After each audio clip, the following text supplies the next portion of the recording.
বাজতে লাগিল। কি বাজাচ্ছে? সিঙ্গা, বেনু, মুরলি করিয়া জয়ধ্বনি। সিঙ্গা বেনু বাজছে, মুরলি বাজছে, আর ভক্তবৃন্দ কি করছে?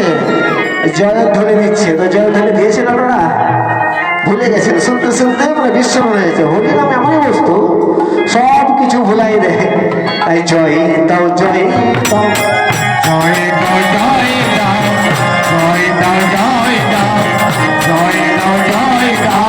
আর জয় দিলে জয় হবে, জয় দাও, জয় দাও। আর জয় দিলে জয় হবে, জয় দাও জয় দাও। কীর্তন শুনবেন, মাঝে মধ্যে উলধ্বনি দেবেন, আর বাবারা দেবেন জয়ধ্বনি। আপনি যতবার দেবেন না, ভগবান ততবার লিখে রাখবে। কিন্তু এইটা পরকালের সঙ্গী হবে আপনার। আর ভগবান যদি অল্প কিছু দেন, ভগবান যদি অল্প কিছু দেন না, ভগবান এত বড় করে দেবেন। তার প্রমাণ দেখবেন।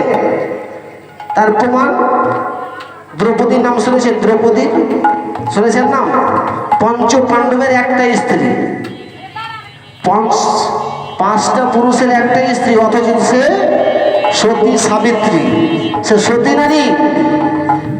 এই জাগতিক জগতে একটা মেয়ে যদি, একটা স্ত্রী যদি আর একটা পুরুষের সঙ্গে কথা বলে, অনেকে সন্দেহ করে। কিন্তু 5,000 স্বামী, সেও পবিত্র, সে তো সতী সাধ্বী।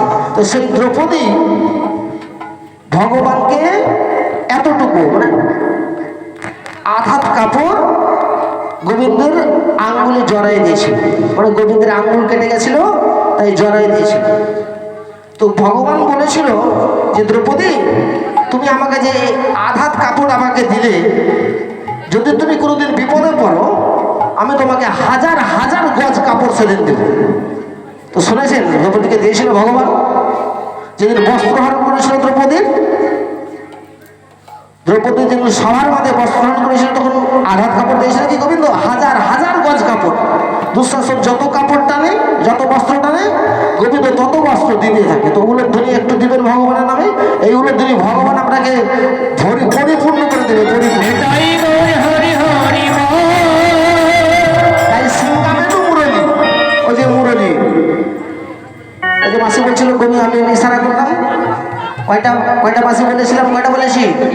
ভুলে গেছেন কি? রাত্রি কিন্তু আবার জিজ্ঞাসা করবো। এখন এই যে এখন নিয়ে গুলে খেলেন না খাননি, রাত্রে কিন্তু আমি জিজ্ঞাসা